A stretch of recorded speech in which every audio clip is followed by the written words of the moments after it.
Well, hi, everyone. Welcome to another edition of Healthcare's Missing Link, where we help you determine how to get your best health every day, because we want to have that as a prerequisite for your life, because we believe your life deserves the best. If you don't know me, I'm Dr. Mark Sherwood, and along with my wife, Dr. Michelle Neal Sherwood, we run the Functional Medical Institute in Tulsa, Oklahoma, where we have one mission and one mission alone: to lead people down a pathway of true healing.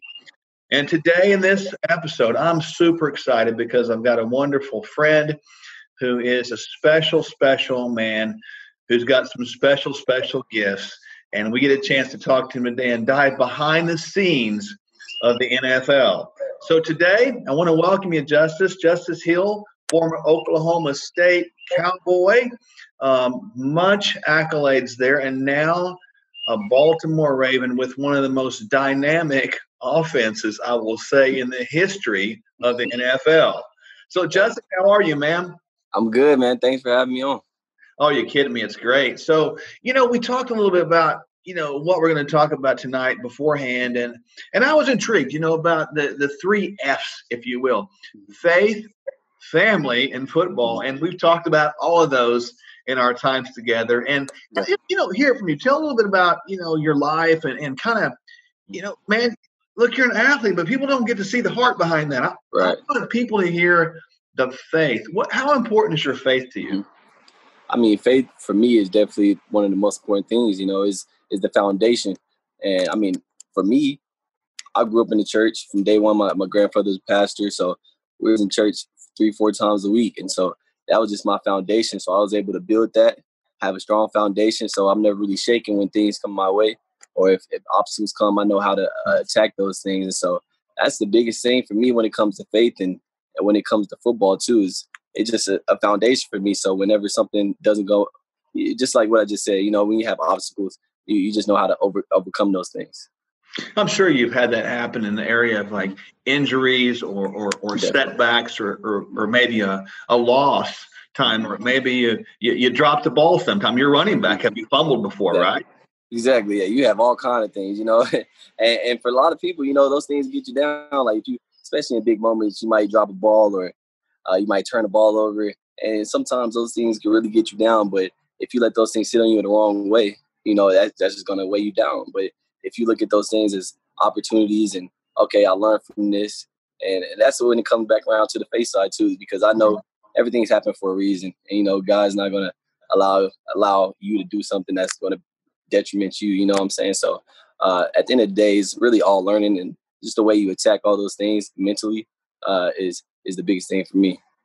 So that's been a real strength for you, I guess, using your faith as that foundation to help you overcome. Would you agree? Yeah, definitely. It helps me with everything, especially when it comes to injuries, because man, those are really hard to come from. A lot of people wind up quitting from injury. And I mean, I've had shoulder injuries in high school, and I had them back to back, and so it was really tough for me to go through that rest of my high school without even having surgery, because surgery is expensive. And then I was like, man, I'm gonna just have to. I got one of them corrected in high school, and then I had to just wait for the other one because I didn't want to put that burden on my parents. And so I just waited, played 3 seasons with it, and wound up getting it fixed after my freshman year in college. And so, yeah, man, those things really can weigh you down mentally and physically, emotionally. But you just know at the end of the day, everything happened for a reason.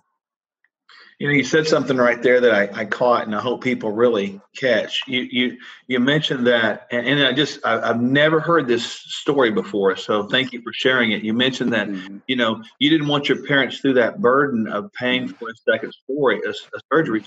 You valued them in that way, and you went ahead and played through 3 more seasons, you said, right? Yeah. My junior season, senior season, my freshman year of college. So, yeah, it was tough, but I had to do it. Well, I've met your family before, and they are dear, sweet friends of ours personally. But the bottom line is, you were thinking about them so desperately at that time, and to think about them, I got to tell you, is one of the most selfless things I've ever heard, because football, since I've known you, has been potentially your future, right? Mm-hmm. Yeah, definitely. I mean, yeah, and then that's the reason why I play at the end of the day. I mean, it's for family, my future family that I have one of these days. It's just to set everybody up so that, you know, you don't have to go through the same things that I did or my parents did as when they were kids. And so just trying to create, you know, generational differences in the family and in communities too, because it's bigger than just me. It's bigger than just my family. It's the whole area, Tulsa, North Tulsa, places I'm from, individuals in the past. And you don't want to be selfish in those kind of ways, because people get successful and sometimes forget about, you know, where they came from. And I mean, I never wanted to be one of those persons. And I always saw myself from when I was young, if I ever did get the opportunity to do something like I am doing today, that I wanted to make a change and then make it a difference in not my life and not my family's lives, but everybody's. And so I just want to get to that point to where I continue to do that. How do you, I mean, in the whole context of that, how do you stay humble in the midst of things? Because, I mean, what people don't understand and is this simple fact that very few people in the history of the world have actually played in the National Football League and actually scored a touchdown, you know, right? So that's a big deal. How do you stay humble, Justice, in all that process? I mean, it comes back around to your faith. I mean, that's just my foundation. I never was a guy that, you know, boasted about, you know, those things. I mean, at the end of the day, it's just a game. And, you know, that game is going to end one day. But, you know, your faith, your family, all those things last forever. So you don't want to, if you get big one day and then you act like that and then all those things go away, and then now who you got to lean on, you don't have anybody to lean on, and you don't have any foundation to go to. And so that's really a big thing for me, is just to stay humble at the end of the day, because you never know when you need people, when you're going to need people. You know, that's just part of life. No matter what venture you go to, you always have to call a friend, you got to call a family, call somebody. And so just being humble through everything, it definitely pays off in the long run. When you're out there on that football field playing, do you pray sometimes? Oh yeah, all the time. I mean, every time I get the opportunity to be honest, because man, it's a war out there. You know, it's different. The collisions are crazy. I mean, every time I go out to the field right before we sing the national anthem, right after, I get a prayer just on the bench. Just pray for protection, because every time you go out there is a war, man. So you got to be protected from head to toe. And then just everybody wants to win, so we all want to pray for, you know, guidance, and you want God on your side when it comes to those kind of battles. And so, I pray whenever I get the opportunity to. People ask you in interviews like, you have any superstitions before the game, or you do anything? You carry a squirrel tail in your? No, I just say, man, I just go out there and pray, and everything else works itself out, because I mean that's what I've done since I was young. It's worked so far. And, I mean, I'm gonna continue to do that. Justice, have you? I mean, in your career, you've been in the NFL now for 1 year. I guess this is going in your second year, right? Yeah, so second year in your career, have you developed relationships with other men that you know that you play with that are prayer relationships? Oh yeah, for sure. I mean, there's guys. I would say a lot of guys on my team that I play in Baltimore, and a lot of guys when I played at Oklahoma State, they have a great foundation.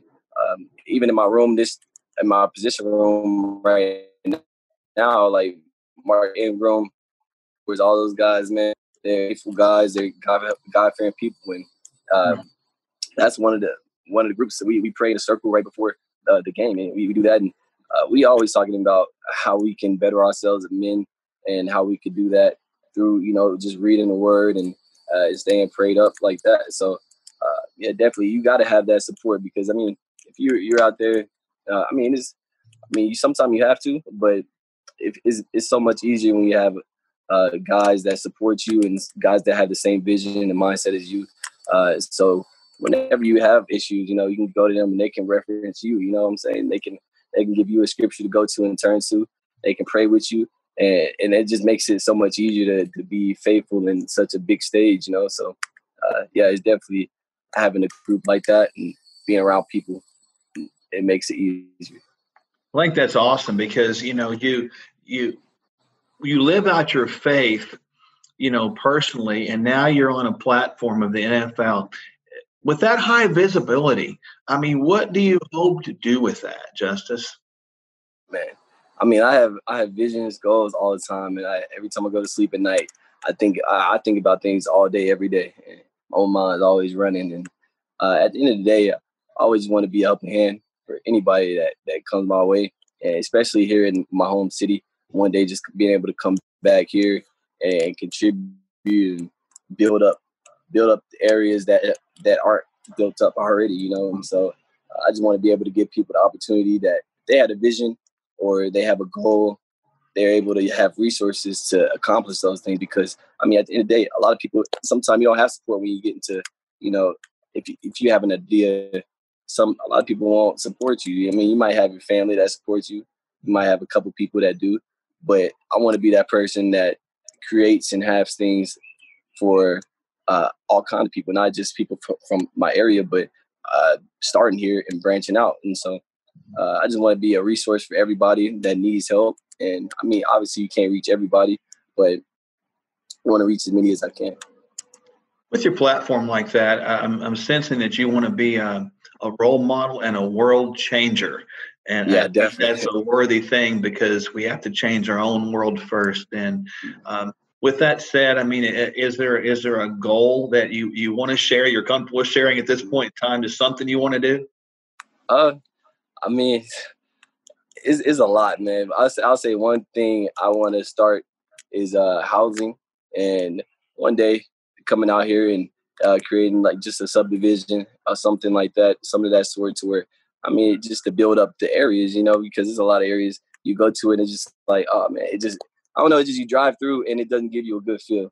And so I just want to be able to build things like that and make it an appealing scene for people to come and live, and people to be able to walk neighborhoods and walk the dogs without having to worry about things. And so that's one thing I always wanted to do, and I want to do starting soon, getting developed on that thing. So yeah, it's gonna be fun. It's gonna be a fun ride. But I have a lot of things in my head that I start planning out.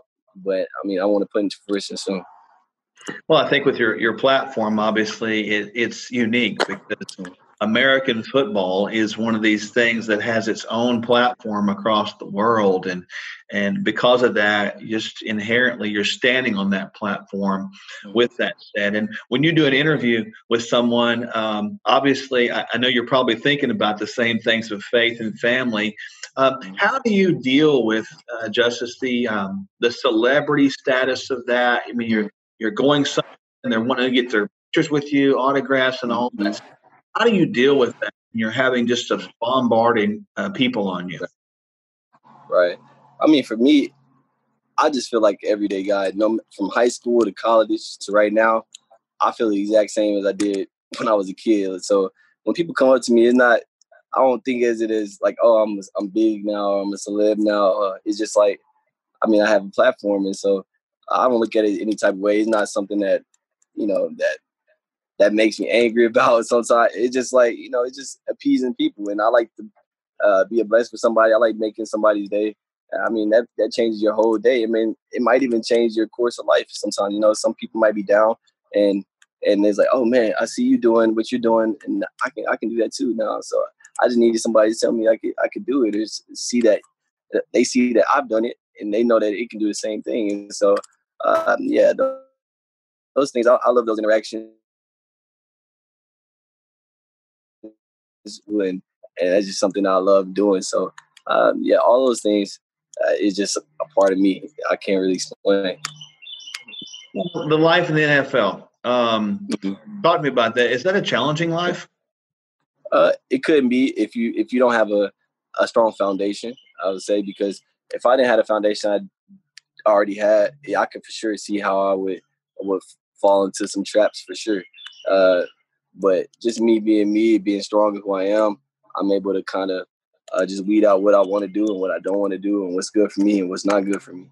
And so, yeah, being in NFL, you would be able, you have so many things at your fingertips. You have anything you want to do, you're able to accomplish. You have so many people you can network with, and so it's easy to fall into a bad spiral if you don't, control it, or if you don't have a good foundation in knowing who you are.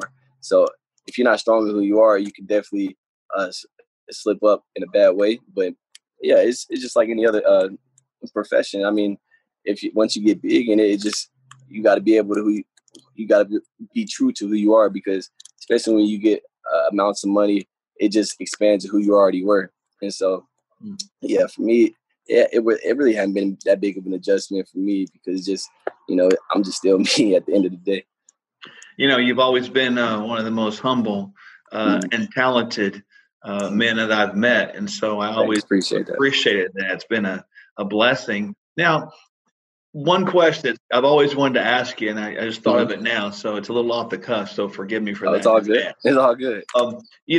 What was it like, really, to play with, really, as I said at the top of the program, one of the most dynamic offenses in the history of the NFL?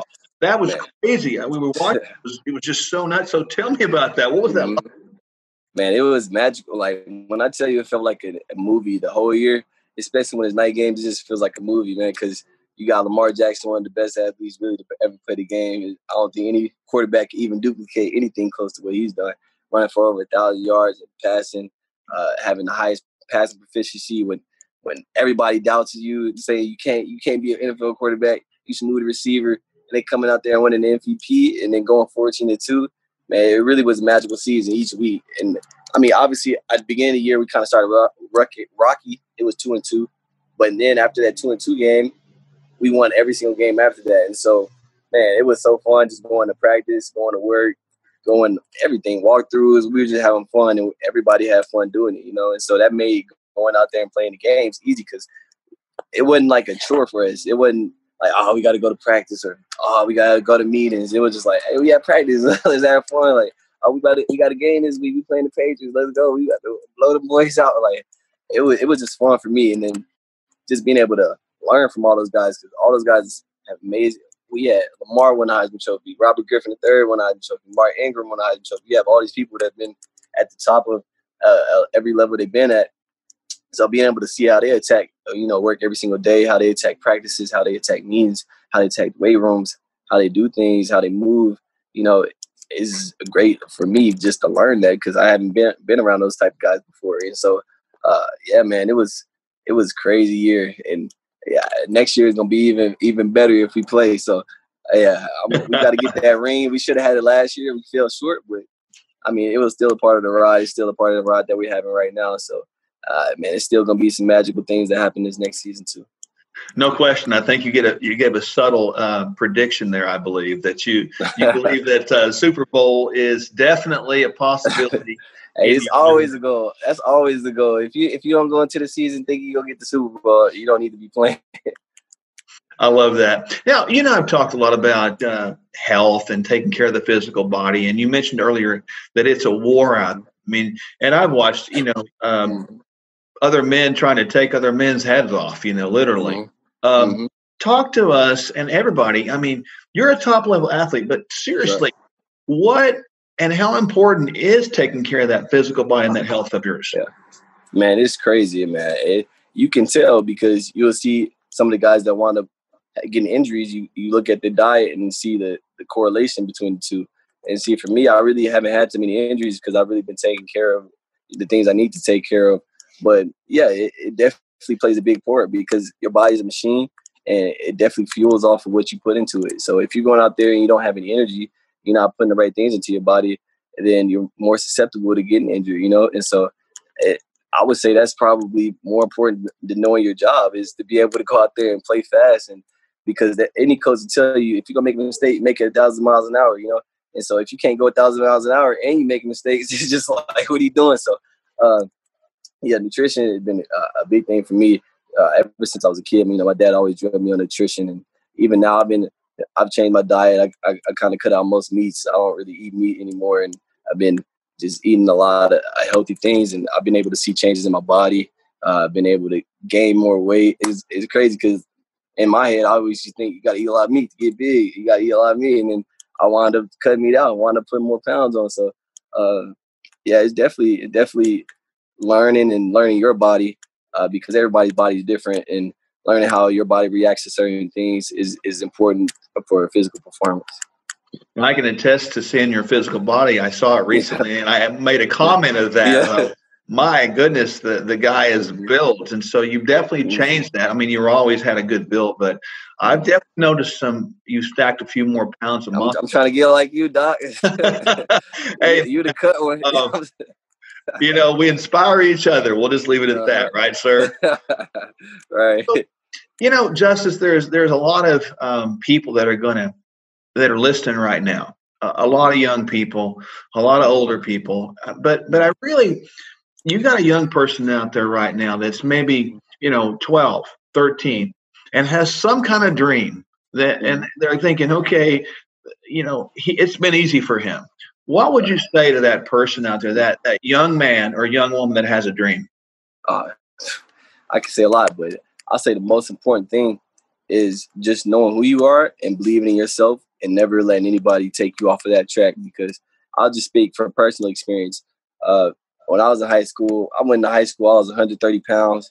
And, trying to get recruited out of high school to play running back, they expect you to be like 215, 210, 220. And so I'm like, man, it ain't no way I'm about to put on 100 pounds to go play football and play running back in college. So, I had to stick to what I do because people told me every day, oh, you're too small to do that. You're too small. Even when I was getting recruited, maybe you should play DB. I was like, nah, man, I know what I can do. I know what I want to do, and that's play running back. And so, I had to stick to what I wanted to do. People would tell you all the time, try to knock you off your goals and tell you need to change this or maybe you need to focus on this thing. But once you have a goal in your mind and you know that you can accomplish that, you don't let anybody take it off of you, because then you'll be doing something you don't want to do. And then you'll have regret at the end of the day. You'll go and be like, dang, I should have just stuck to it because I know I could have did that. And so, man, no matter what people tell you, just continue to believe in yourself first off and believe in what you're doing and do everything that everything possible to get there, no matter what anybody says or what obstacle come your way. Even me, I had the 2 surgeries. That didn't stop me from getting to where I needed to be. So just stick to what you want or stick to what you know that you can accomplish. And no matter how long it takes, just continue to do it, man. Just work hard every single day and you'll see the outcomes. You'll reap the benefits for sure. It's funny you mentioned get through the obstacles. I watched you last year, and I can't remember which game it was, but even the commentators made a comment on it. You ran right through a couple guys. And they were bigger than you. And so I watched that, and I watched you in that moment that who cares if you're undersized? It's what you do and what you perform. And I watched you run right through those guys, and the announcers made the comment, hey, there's Justice Hill showing a lot of power. Right. And it made me very happy to know you, because I think that you would agree with me that power is not something just physical. It comes from inside of you, doesn't it? Definitely. Oh, man, it comes from a lot. It comes from my foundation, my faith. It comes from family. It comes from so many things that are just bottled up. And it's like, man, I'm even though these guys are bigger, stronger, I know that I can still perform and do all the things that I need to do to perform and be great at what I do. So, man, it's those things, man, it's just obstacles, and those obstacles make you stronger. And so, yeah, man. I think that's amazing. So when you get your Super Bowl ring, you have to bring it on here and wear it and show it to everybody, because that will be awesome. Oh, yeah, man. We're going to make it happen sooner than later, for sure. I believe that. Justice, I really appreciate you taking some time out of your busy schedule. Oh, no problem at all. To do this. It's a real honor to have you. I really enjoy calling you a friend. It's really nice. So thank you for that. Man. Appreciate you, Doc. All right. So thank you guys, everyone, for joining us in another edition of Healthcare's Missing Link. I hope you really enjoyed this episode. The most important thing you can do is you can subscribe, find out what's up next, who's coming up next, and we'll look forward to seeing you again next week. I hope you enjoyed the program.